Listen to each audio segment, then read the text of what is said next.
परमाणु क्रमांक किहर পৰা দিয়া হয়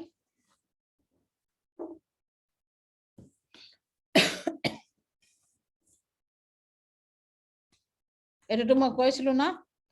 কিহৰ পৰা দিয়া হয় परमाणु क्रमांक এটা परमाणु क्रमांक থাকে তিনিবিধ মৌলিক কণিকা থাকে প্ৰোটন ইলেক্ট্ৰন আৰু কি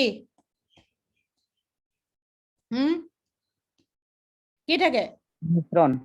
নিউট্ৰন আচ্ছা परमाणु क्रमांक কৰ পৰা দিয়া হয় কেন্দ্ৰত কি থাকে কেন্দ্ৰত কি থাকে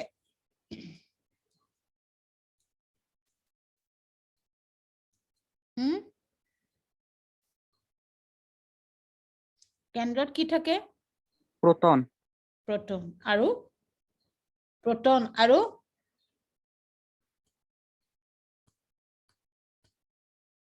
নিউট্ৰন কেন্দ্ৰত কি থাকে প্ৰোটন আৰু নিউট্ৰন হয় না নহয় হয় परमाणु क्रमांक কিহৰ পৰা দিয়া হয় কাৰ পৰা দিয়া হয় কাৰ সংখ্যাৰ পৰা দিয়া হয় ইলেক্ট্ৰনৰ সংখ্যাৰ পৰা তাত परमाणु क्रमांक কিহৰ পৰা দিয়া হয় प्रोटन আৰু ইলেক্ট্ৰনৰ সংখ্যা সদায় কি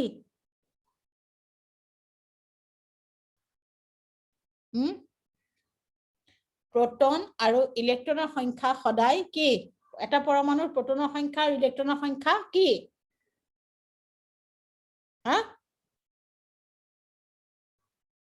অলপটো পঢ়া-শুনা কৰ এটা পৰমাণুৰ প্ৰোটনৰ সংখ্যা আৰু ইলেক্ট্ৰনৰ সংখ্যা সমান হয় নে নহয়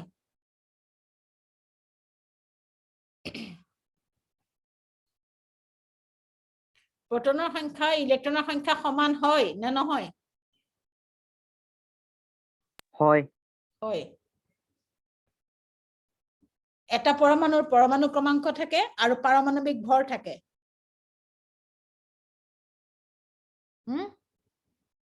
परमाणु क्रमांक কিহৰ পৰা দিয়া হয়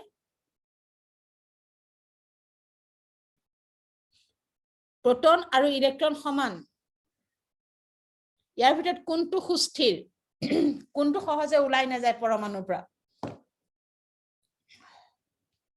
प्रोटन ওলাই না যায় নে ইলেক্ট্ৰন ওলাই না যায়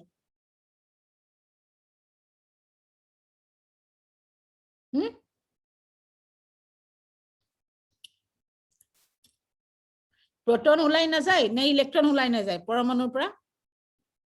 ইলেক্ট্ৰন যায় নে না যায় হেকতে হেতু ক যায় যায় যে प्रोटन যায় না যায় না যায় না যায় प्रोटन সুস্থিৰ পঢ়া ক্লাস বিলাক পঢ়া নাই না তহঁতি प्रोटन সুস্থিৰ কণিকা গৰে परमाणु क्रमांक কাৰ পৰা দিয়া হয়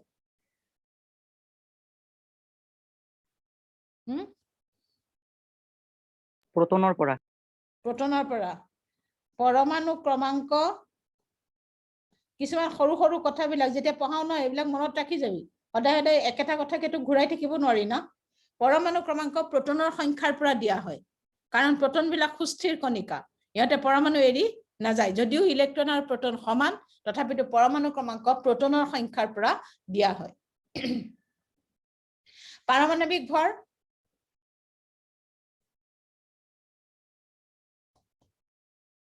কি আছিল प्रोटन प्लस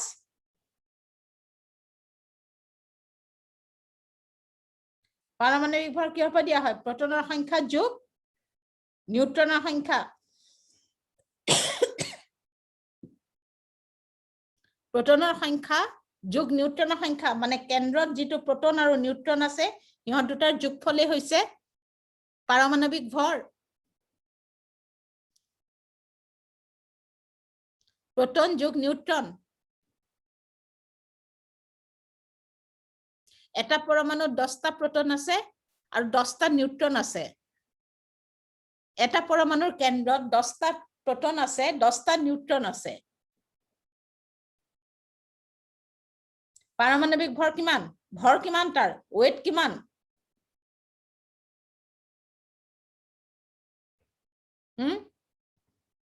এটা পৰমাণুৰ 10টা প্ৰোটন আৰু 10টা নিউট্ৰন আছে ভৰ কিমান হা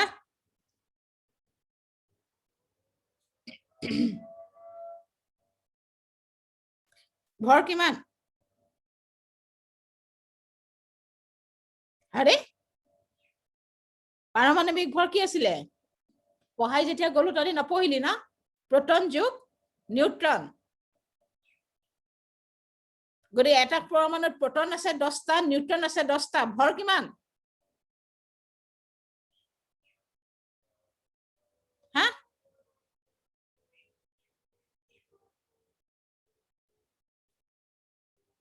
পাৰমাণবিক ভৰ প্ৰোটনৰ সংখ্যা যোগ নিউট্ৰনৰ সংখ্যা মই কৈ আছো যে এটা পৰমাণুত প্ৰোটনৰ সংখ্যা আছে 10 নিউট্ৰনৰ সংখ্যা আছে 10 তেন্তে তাৰ ভৰ কিমান 20 ইমান দেৰি লাগিলে ততৰ হা বাকি কিটাটো মুখৰ মাতেই নাই এটা পৰমাণুত প্ৰোটন 10টা নিউট্ৰন 10টা আছে গতিকে ইহঁতৰ পাৰমাণবিক ভৰ হ'ব 10 + 10 = 20 এটো পাইছিল না এটা পৰমাণু যেতিয়া আমি লিখো ধৰ কাৰ্বনৰ পাৰমাণবিক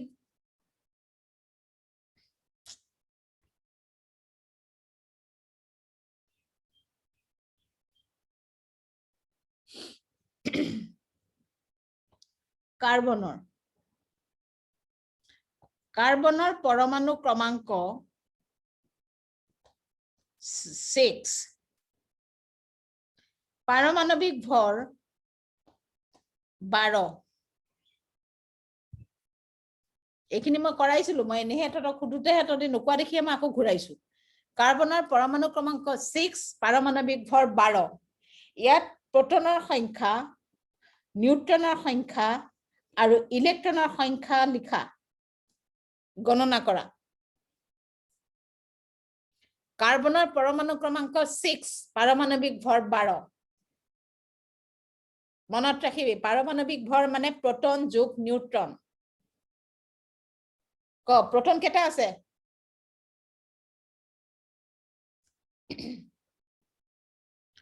প্ৰোটন কেটা আছে কাৰ্বনৰ পৰমাণু ক্ৰমাংক 6 পাৰমাণবিক ভৰ 12 এতেকে কাৰ্বনত প্ৰোটন ইলেক্ট্ৰন আৰু নিউট্ৰনৰ সংখ্যা গণনা কৰা এটা মই কৈছো প্ৰোটনৰ সংখ্যা আৰু ইলেক্ট্ৰনৰ সংখ্যা কৰ পৰা পাবি এটো ক পাৰমাণবিক ক্ৰমাংকৰ পৰা তে ক প্ৰোটন কেটা আছে 6টা 6 আৰু ইলেক্ট্ৰন সমান যেটো ওতে ইলেক্ট্ৰন আছে কেটা 6টা কাৰণ প্ৰোটন আৰু ইলেক্ট্ৰনৰ সংখ্যা সমান এটা নিউট্ৰন ক নিউট্ৰনৰ ফৰ্মুলা কি আছিলে পাৰমাণবিক ভৰ বিয়োগ প্ৰোটনৰ সংখ্যা বা পৰমাণু ক্ৰমাংক এইবিলাক পঢ়াইছিলো একো পঢ়া নাই না পাৰমাণবিক ভৰ বিয়োগ প্ৰোটনৰ সংখ্যা বা পৰমাণু ক্ৰমাংক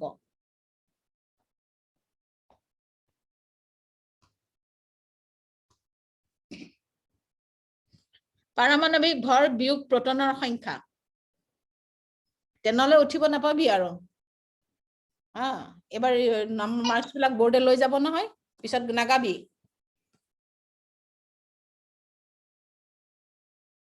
গ নিউট্ৰনৰ সংখ্যা ক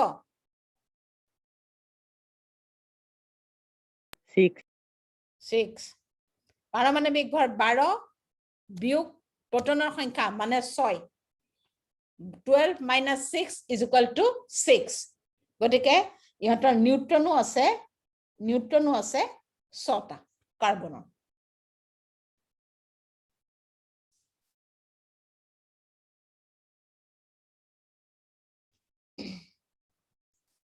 এটা নপঢ়ি পেলাই পঢ়ুৱাখিনি যদি তই পঢ়া নাই বোৰ্ডে নম্বৰখিনি যেতিয়া লৈ যাব তাৰপিছত তাৰ পৰা তাহাঁতি ৰিজাল্ট দিব তাৰপিছত আৰু তাহাঁতি কৈ পেলাই লাভ নাই তাৰমানে পাছ ফেল এতিয়া ধৰ আমি যেতিয়া পৰমাণু এটা লিখো কাৰ্বনৰ কি কি পালি প্ৰোটন এটা কাৰ্বনৰ চিহ্ন হৈছে 6 সৰি কাৰ্বনৰ চিহ্ন হৈছে C ইয়াৰ পৰমাণু ক্ৰমাংক 6 আৰু পাৰমাণবিক ভৰ 12 আমি পৰমাণু বিলাকক এনেকৈ প্ৰকাশ কৰো যে পৰমাণু সদায় এটা পৰমাণুৰ তলত আমি পৰমাণু ক্ৰমাংক লিখো আৰু ওপৰত আমি পাৰমাণবিক ভৰ লিখো যিকোনো পৰমাণু ধৰি লওক ক্যালসিয়ামৰ পৰমাণু ক্ৰমাংক 20 পাৰমাণবিক ভৰ 40 ক্যালসিয়ামৰ পৰমাণু ক্ৰমাংক 20 মানে ক্যালসিয়ামৰ কেইটা প্ৰোটন আছে 20টা 20টা আৰু ইলেক্ট্ৰন কেইটা আছে 20টা আৰু নিউট্ৰন কেইটা আছে পাৰমাণবিক ভৰ 40 নিউট্ৰন কেইটা 20টা আছে 40 মাইনাস 20 পাৰমাণবিক ভৰ বিয়োগ প্ৰোটনৰ সংখ্যা প্ৰোটনৰ সংখ্যা বা পৰমাণু ক্ৰমাংক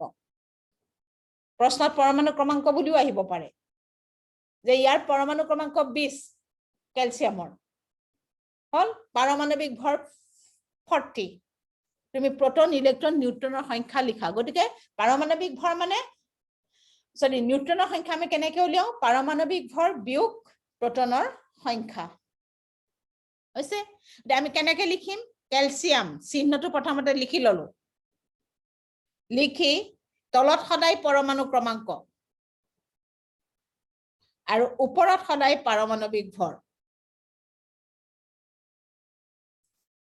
তাৰপিছত চাবা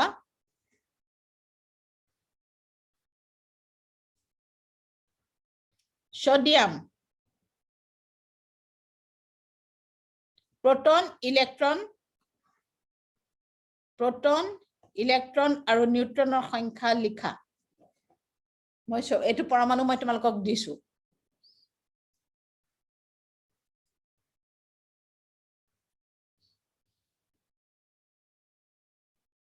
ক প্ৰোটন কিমান 11 ইলেক্ট্ৰন 11 নিউট্ৰন ওপৰৰ নিউট্ৰন 12 সমান নহয় কাৰণ তোমালোকে জানা নিউট্ৰনৰ সংখ্যা সমান নহবও পাৰে সমান হবও পাৰে আগৰ কিটাটো সমান দেখিছিলা ক্যালসিয়ামৰ সমান আছে কাৰ্বনৰ সমান দেখিলা ইয়াত দেখিলা সমান নহবও পাৰে ইয়াত বেছি আছে নিউট্ৰন তাৰমানে নিউট্ৰনৰ সংখ্যা প্ৰোটন আৰু ইলেক্ট্ৰন সদায় সমান কিন্তু নিউট্ৰন সমান নহবও পাৰে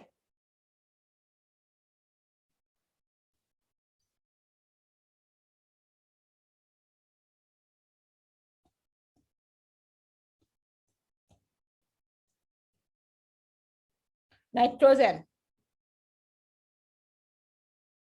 তলত 7 ওপৰত 14 প্ৰোটন জলদি ক 7 ইলেক্ট্ৰন 7 নিউট্ৰন 7 তাৰ মানে ইয়াত নিউট্ৰনৰ সংখ্যা সমান হল হাইড্ৰোজেন 1 and 1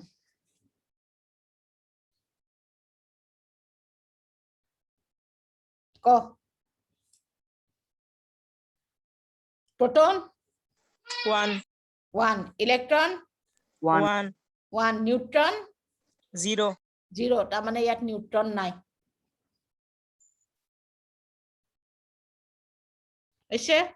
এইখিনি মই তোমালোকক পঢ়াইছো পৰমাণুৰ গঠন নিলছ বৰৰ পৰমাণু আৰ্হি KLMN আদি কক্ষপথ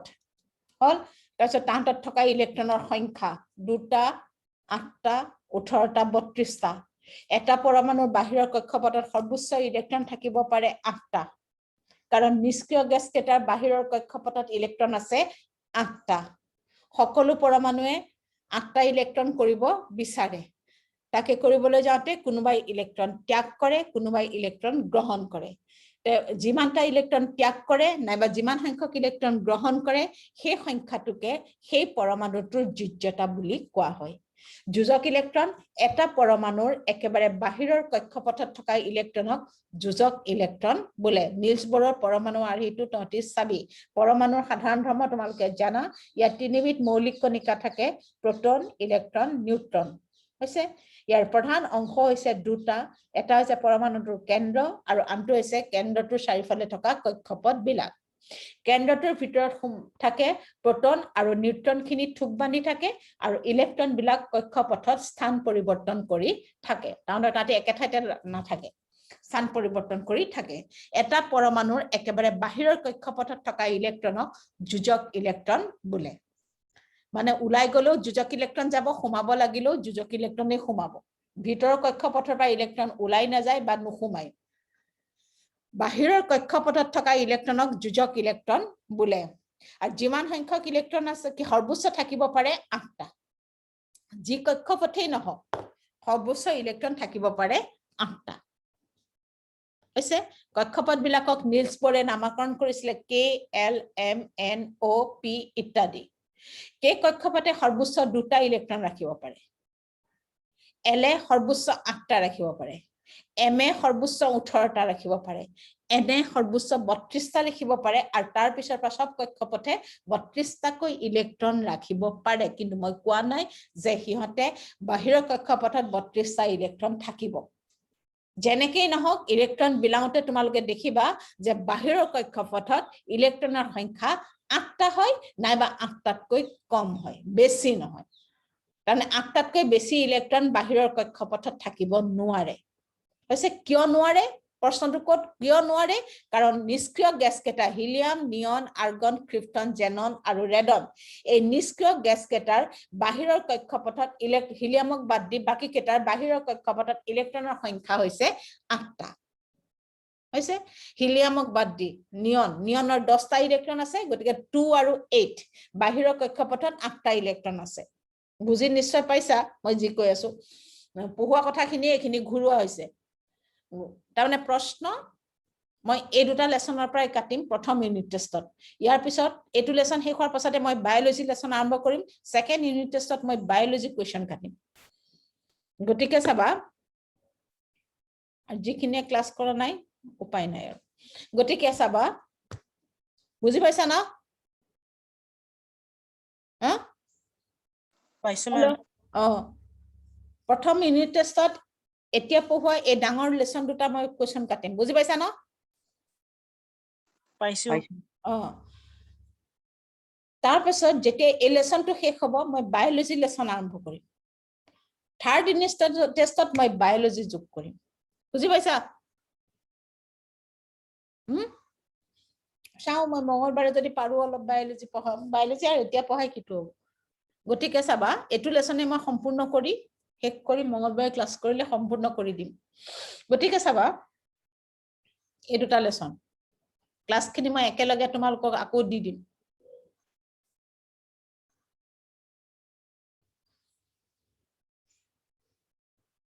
গতিকে সৰ্বোচ্চ ইলেক্ট্ৰন থাকিব পাৰে 8টা কিয় থাকিব পাৰে কাৰণ নিষ্ক্ৰিয় গেছ কেইটাৰ বাহিৰৰ কক্ষপথত সৰ্বোচ্চ ইলেক্ট্ৰন থাকে 8টা তাৰ মানে এটা পৰমাণুৰ বাহিৰৰ কক্ষপথত যদি 8টা ইলেক্ট্ৰন হিয়াতে কৰিব পাৰে তেতিয়া হিয়াতে আৰু বিক্ৰিয়া নকৰে হিয়া নিষ্ক্ৰিয় হৈ পৰে আৰু হিয়াত বিক্ৰিয়াৰ পৰা আঁতৰি যায় এনে 8টা ইলেক্ট্ৰন কৰিব পৰালৈকে হিয়াতে ইলেক্ট্ৰন ত্যাগ কৰিব নাইবা গ্ৰহণ কৰিব যেনে সোডিয়াম ধৰা সোডিয়াম ইয়াৰ 11টা ইলেক্ট্ৰন আছে এই 11টা ইয়াত কি হ'ব ইয়াক যদি মই ইলেক্ট্ৰনীয় বিন্যাস কৰো কি দেখাই আমি 2 8 আৰু 1 সোডিয়ামৰ যদি ইলেক্ট্ৰনীয় বিন্যাস কৰো তেন্তে আমি কি কৰিম 2 8 আৰু 1 সোডিয়াম 11 হল 2 8 আৰু 1 বুজি পাইছা না এটো বুজি পাইছা না পাইছো ম্যাম সোডিয়াম মই যে এখিনি পঢ়ুৱা কথাখিনিকে মই ঘূৰাইছো 2 8 আৰু 1 ইয়াৰ কেইটা কক্ষপথ আছে তিনিটা কি নাম কিটা কি ইয়াৰ কক্ষপথ কিটাৰ নাম কি KLM M Lত কেইটা আছে কক্ষ ইলেক্ট্ৰন দুটা তাত Lত 8টা KLM এটো K ওচৰটো হৈছে K এটো K কক্ষপথ এ লিখে পেনটো মানে এটো K কক্ষপথ এটো L এটো L আৰু এই লাষ্টটো হৈছে M পৰমাণুটো যেতিয়া আঁকিবা তেতিয়া কি কৰিবা কেন্দ্ৰটো চাৰিফালে তুমি তিনটা কক্ষপথ বহাব লাগিব ইয়াত সোডিয়াম আঁকিবলৈ কেন্দ্ৰৰ ভিতৰত প্ৰটন থাকিব 11টা কে কক্ষপথত তুমি দুটা ইলেক্ট্ৰন বহালা ইয়াত তুমি 8টা বহাবা জুজুকে বহাবা যে শিকাইছিলো এইবিলাক পৰমাণু আঁকিবলৈ আৰু লাষ্টৰ কক্ষপথত এটা ইলেক্ট্ৰন বহালা KLM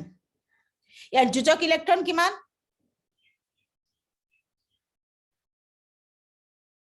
সোডিয়ামৰ যোজক ইলেক্ট্ৰনৰ সংখ্যা কিমান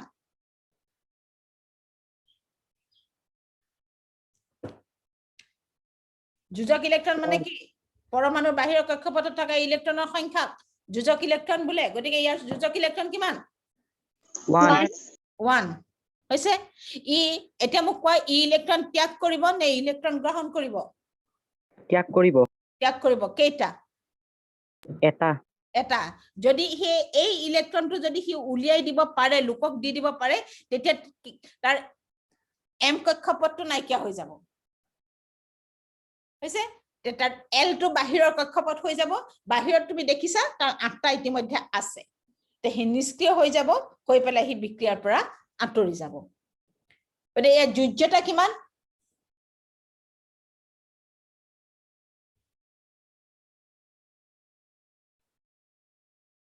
যোজ্যতা কিমান ক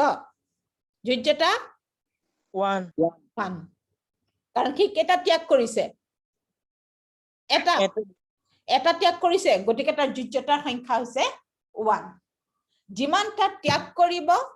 বা নাইবা যিমানটা গ্ৰহণ কৰিব যদি কাৰোবাক গ্ৰহণ কৰা দেখা তেনে কেইটা হি লৈছে সেই সংখ্যাটো তাৰ যোজ্যতা কিন্তু যোজক ইলেক্ট্ৰন হেতু নহয় যেটা আছে 6টা আছে যদি যোজক ইলেক্ট্ৰন 6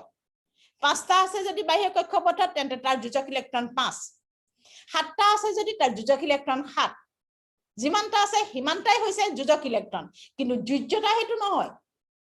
হি 8টা হবলৈ তাৰ হি কিমানটা ত্যাগ কৰিছে নাইবা কিমানটা হি গ্ৰহণ কৰিছে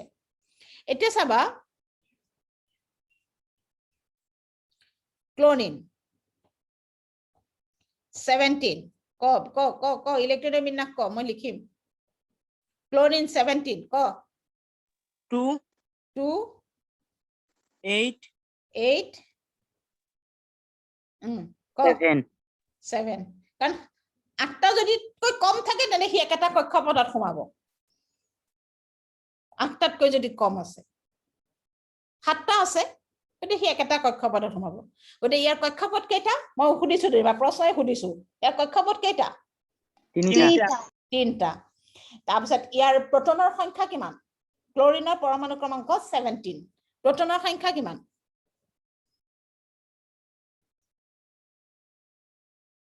proton 17 proton 17 পৰমাণু ক্ৰমাংকটোৱে প্ৰটনৰ সংখ্যা হৈছে ইলেক্ট্ৰন কিমান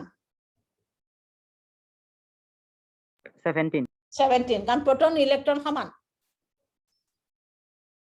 একদম তোমালোকে এইটো কথাটো সদায় কাৰণে ভৰাই লোৱা যে পৰমাণুত যেতিয়া কাৰো লগত হি বিক্ৰিয়া নকৰে তেতিয়া তাৰ প্ৰটনৰ সংখ্যা ইলেক্ট্ৰনৰ সংখ্যা সমান পৰমাণু ক্ৰমাংক প্ৰটনৰ পৰা দিছে কাৰণ তোমালোকে দেখিছা ইলেক্ট্ৰন ওলাইছে নহলে ইলেক্ট্ৰন সোমাইছে ইলেক্ট্ৰনৰ সংখ্যাটো কম বেছি হৈ থাকে সেইকাৰণে ইলেক্ট্ৰনটোক দিয়া নাই নহলে ইলেক্ট্ৰনৰ পৰা দিব পাৰে কিন্তু তুমি ইলেক্ট্ৰন বুলি লিখিব নোৱাৰা পৰমাণু ক্ৰমাংক প্ৰটনৰ পৰা দিয়া হয় কাৰণ হি যিমান আছে হি আৰম্ভণি পাই যিমান হি সিমানৰ পৰা শেষ পৰমাণুটো শেষ হলেও হি সিমানেই থাকিব গতিকে তুমি চাবা যে হি যদি তাৰ 17টা প্ৰটন আছে তেন্তে হি শেষলৈকে 17টাই থাকিব যিয়ে বিক্ৰিয়া নকৰক কিন্তু ইলেক্ট্ৰন এই 17টা আছিল অলপ দেৰি পিছত হি 18টাও হৈ যাব পাৰে 18টা হ'ব নে হি 16টা হ'ব বিক্ৰিয়া কৰিলে কি ভাবা এটো ইলেক্ট্ৰনৰ বিন্যাসটো দেখি আছা না 287 যেতিয়া হি কাৰ্বাৰ লগত বিক্ৰিয়া কৰিব তাৰ নিজৰ 17টা আছে হি 17টাৰ পৰা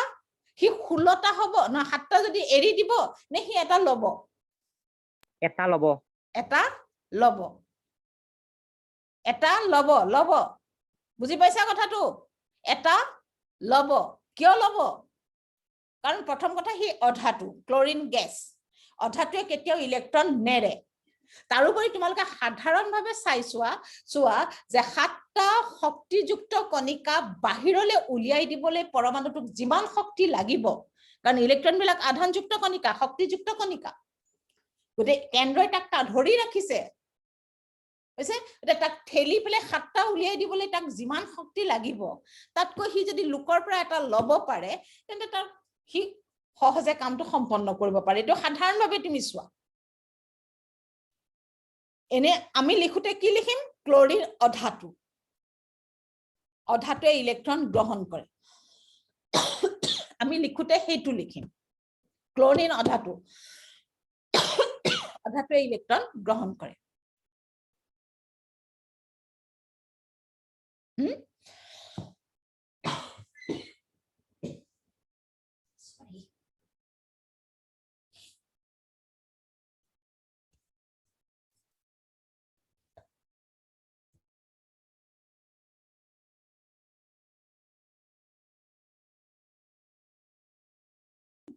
গতিকে আমি লিখোতে হেতু লিখিম ক্লোৰিন অধাতুৱে ইলেক্ট্ৰন গ্ৰহণ কৰে গতিকে ক্লোৰিনে এটা ইলেক্ট্ৰন হি গ্ৰহণ কৰিব 8টা হ'বলৈ এটা লাগে আমি মানে তুমি বহিত লিখোতে হেতু লিখিবা কিন্তু তুমি সাধাৰণভাৱে চোৱা যে 287 7টা শক্তিযুক্ত কণিকাক পৰমাণুতে ঠেলি পেলাই উলিয়াই দিবলৈ যিমান শক্তি লাগিব তাতকৈ হি এটা ল'বলৈ তাৰ সহজ হ'ব হি গ্ৰহণে কৰিব এটা সাধাৰণতে হেতু চাবা কিন্তু যেতিয়া প্ৰশ্ন লিখিবা উত্তৰ লিখিবা যে ক্লোৰিনে কিয় ইলেক্ট্ৰন যে ক্লোৰিন অধাতুৱে সদায় ইলেক্ট্ৰন গ্ৰহণ কৰে এটা তাৰ 7টা নিজৰ আছে গতিকে সি নিষ্ক্ৰিয় হ'বলৈ তাক এটা কম আছে গতিকে সি এটা ইলেক্ট্ৰন সি লোকৰ পৰা ল'ব আছে গতিকে ইয়াৰ আচ্ছা হল এটো ক্লোৰিনক তোমালোকে কলা ইয়াত তিনিটা কক্ষপথ আছে কে এল এম এম কক্ষপথত কিমানটা ইলেক্ট্ৰন আছে 7টা যোজক ইলেক্ট্ৰন 7 যোজ্যতা 1 এটা ইলেক্ট্ৰন হি লোকৰ পৰা ল'ব যোজ্যতা 1 এটা ইলেক্ট্ৰন হি লোকৰ পৰা ল'ব আছে এটা পৰমাণুটো আঁকিব দিলেতো আঁকিব পাৰিবা এইখিনি প্ৰশ্ন লিখিলা লিখিবলৈ পৰমাণুটোৰ গঠন অংকন কৰা আঁকিব পাৰিবা নে নোৱাৰা কেটা কক্ষপথ দিবা ইয়াত তিনিটা এটা কেন্দ্ৰ তাৰ চাৰিফালে তুমি তিনিটা কক্ষপথ বহাই ল'বা গোলকে কেন্দ্ৰটোৰ ভিতৰত প্ৰোটন লিখিলা কিমানটা আছে 17 হল তাৰপিছত জুজুকে এফালে বহাই যাবা আৰু 2টা 8টা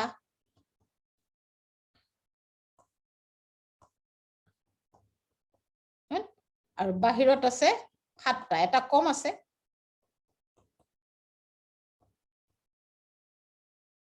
এটা অকলশৰীয়াকে আছে এইটো দেখি লোকৰ পৰা এটা ল'ব এইটো হ'ল ক্লোৰিনৰ পৰমাণুৰ গঠন হৈছে ঠিক তেনেদৰে চাবা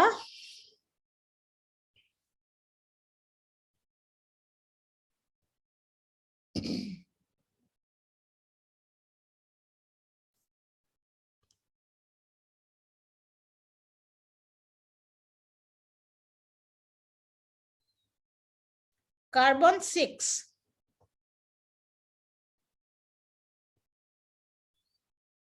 তোমালোকে কবা মই লিখিম কাৰ্বন অধাতু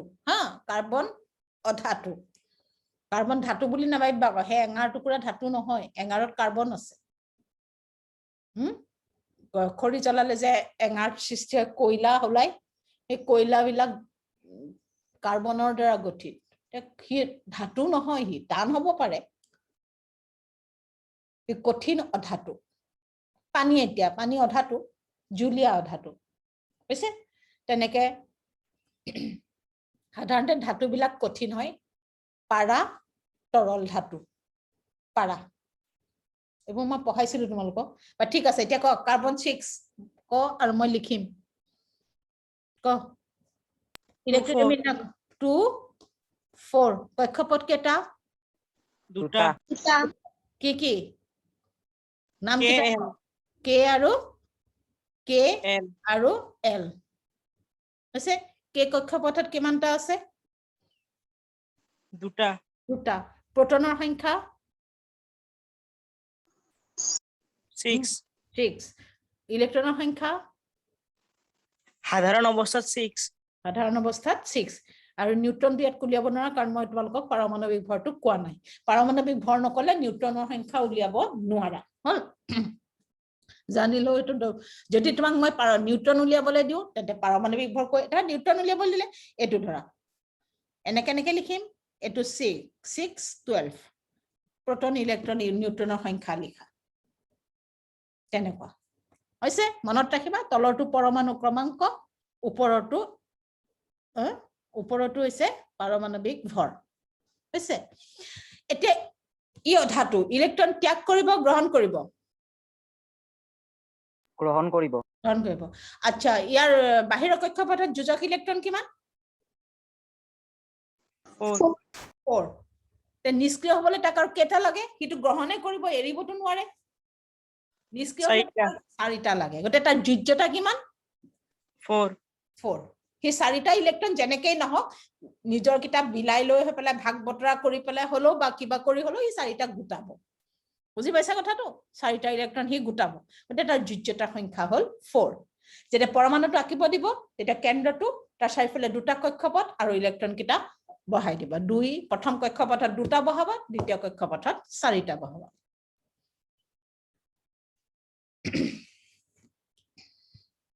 নিলছ বৰৰ পৰমাণু আৰ্হি চাবা পৰমাণুৰ সাধাৰণ ধৰ্ম চাবা যিখিনি পঢ়াইছিলো ক্লাস কিটা ভালকে চাই পৰীক্ষা দিবলৈ ৰেডি হ'বা বুজি পাইছা মঙ্গলবাৰে মই আকৌ ক্লাস কৰিম যদি মই ৰাতিপুৱা নোৱাৰো তেতিয়া মই গধূলি কৰিম তোমালোকক মই খবৰটো দি দিম হৈছে এই দুটা লেসন মই ফাৰ্স্ট ইউনিট টেষ্টত কাটিম কাৰণ এতিয়া আৰু বায়োলজি পঢ়াই মই তোমালোকক হেৰি নকৰো দিগদাৰ নকৰো গতিকে এই দুটা লেসন মই ফাৰ্স্ট ইউনিট টেষ্টত মানে এই দুটা লেসন মানে মই কি বুজাইছো মই যিমানখিনি পঢ়ালো সেইখিনি মই ফাৰ্স্ট ইউনিট টেষ্টত কাটিম বুজি পাইছা না হা পাইছো মেম প্ৰথম লেসনটো মই কমপ্লিট কৰিছো সম্পূৰ্ণ ইয়াত হয়তো এই 4 নম্বৰ লেসনটোত হয়তো ক'বাত এটা দুটা ক'বাত থাকি যাব পাৰে সৰু সুৰা কথা তে সেইখিনি যদি মই নাই পোৱা নাভাবিবা যে হেতু আহিব সমস্থানিক ধৰা এটা থাকি গৈছে সমস্থানিকো আছে মোষ্ট প্ৰবলি থাকিব লাগে সমস্থানিক তে সেইখিনি মঙ্গলবাৰে মই চাও লেসনটো এবাৰ ঘুৰাই সৰু সুৰা কিবা কথা আছে যদি পঢ়াই মই এই দুটা লেসন মই ফাৰ্স্ট ইউনিট টেষ্টত কাটিম আচ্ছা কিবা ডাউট আছে কিবা আছে নোৱাৰা মই পঢ়ুৱা ক্লাছত বুজি পোৱা নাই তেতে মঙ্গলবাৰে ক্লাছত মোক আকৌ ঘুৰাবা হেদিনাখন মই এই লেসনটোত আৰু কি বাকি আছে মই চাই পেলাই ৰেডি হৈ থাকিম এইখিনি বস্তু তোমালোকক মই পঢ়াম বুলি বুজি পাইছা না হা এইটো বুজি পাইছা না যোজক ইলেক্ট্ৰন যোজ্যতা উলিওৱা এইটো পাইছা যোজ্যতা কাক বোলে যে নিষ্ক্ৰিয় এটা মৌলয় নিষ্ক্ৰিয় গেছৰ সজ্জা লাভ কৰিবলৈ বা নিষ্ক্ৰিয় গেছৰ দৰে বাহিৰৰ কক্ষপথত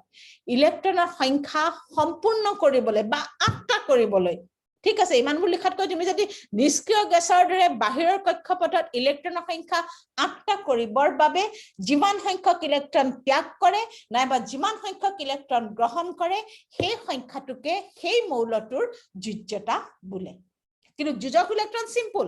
যে এটা পৰমাণুৰ বাহিৰৰ কক্ষপথত থকা ইলেক্ট্ৰনৰ সংখ্যাক যোজক ইলেক্ট্ৰন বোলে আৰু এটা পৰমাণুৰ বাহিৰৰ কক্ষপথত সৰ্বোচ্চ 8টা ইলেক্ট্ৰন থাকিব পাৰে ক্ষমতা তাৰ 32টাও ৰাখিব পাৰিব লাগে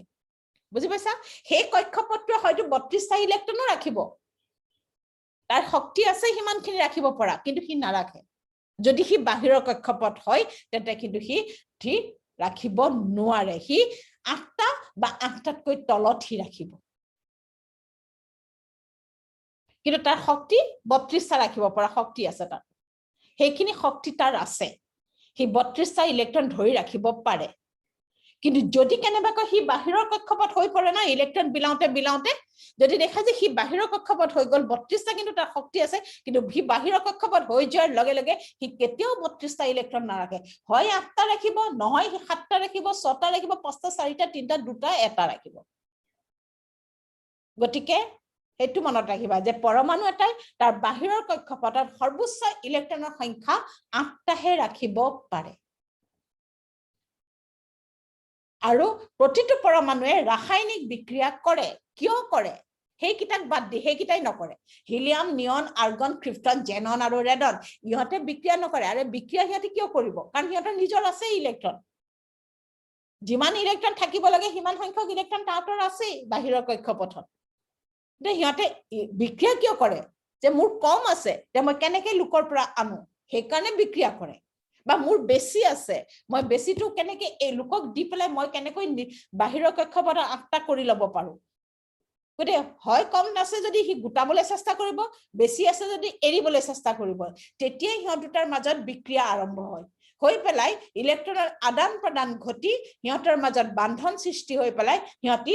কি কৰে এটা যৌগ বা এটা অণুলে ৰূপান্তৰ হয় সেইটোৱে কথা অণু সৃষ্টিৰ মূল কথা সেইটোৱে ইলেক্ট্ৰনৰ আদান প্ৰদান যদি বেছি আছে এৰিব আৰু যাৰ কম আছে সি হেতু ল'ব লৈ পেলাই তাৰছত সি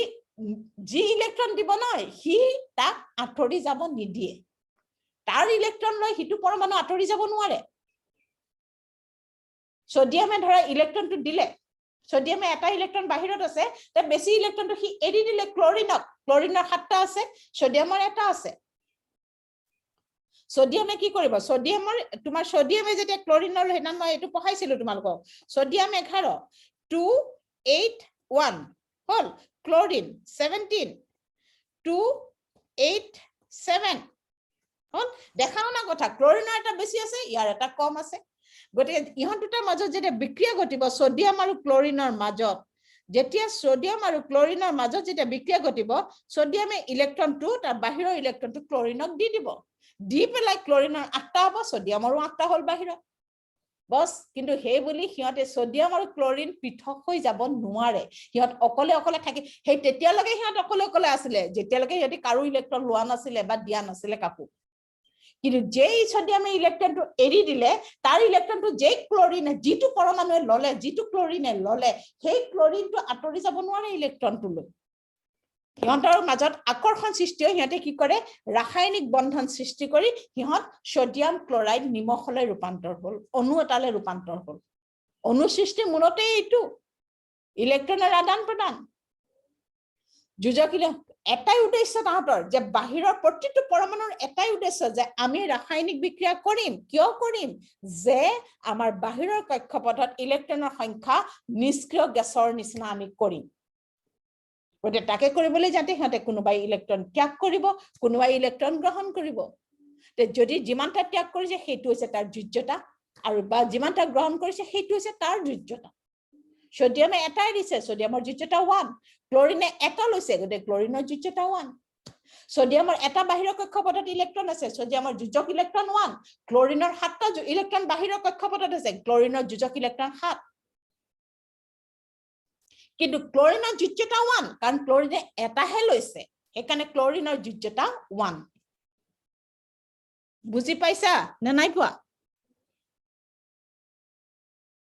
হা পাইছো মেম পাইছা না আচ্ছা এখিনলৈকে আজি মই থওঁ ইয়াৰ পিছত মই লেসনটো মই ঘূৰাই চাম এবাৰ ক'বাত কিবা থাকিছে নেকি আৰু গোটেই কিটা কেমিষ্ট্ৰি ক্লাছ মই আজি তোমালোকক একেলগে দি দিম তোমালোকে ঘূৰাই পঢ়ি চাবা মঙ্গলবাৰৰ ভিতৰত বুজি পাইছা না শুনি চাবা বুজি পাইছা তাত যদি কিবা বুজি নোপোৱা কথা আছে তেন্তে হেতু লগে লগে বহিত লিখি থাকি মোক মঙ্গলবাৰৰ ক্লাছত মোক ইনফৰ্ম কৰবা যে বাইদেউ আমি এইটো ক্লাছৰ এই পোৰশনটো আমি বুজি পোৱা নাই শুনিছা নে নাই শুনা বুজি পাইছা না মই কি কৈ আছো পাইছো মেম পাইছা বাকি কিটি গল নেকি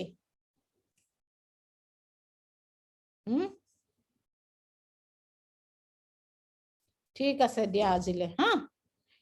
গতে এই দুটা লেসন যিকিটা ক্লাছ মই দি দিম এটু ক্লাছো মই দি দিম আজিটো তেনেকে ৰিভিজন ক্লাছে আছিলে তথাপিতো মই দি দিম এই ক্লাছ কিটা ঘূৰাই চাবা চাই ইয়াৰ পৰাই প্ৰশ্ন আহিব আৰু যদি কিবা এই লেসনটো লাষ্টৰ লেসনটোত আৰু কি বাকি থাকি গল হেতু মই চাই হেমতে মই মঙ্গলবাৰৰ ক্লাছত পোৰ্শন কিটা মই শেষ কৰিম হৈছে হা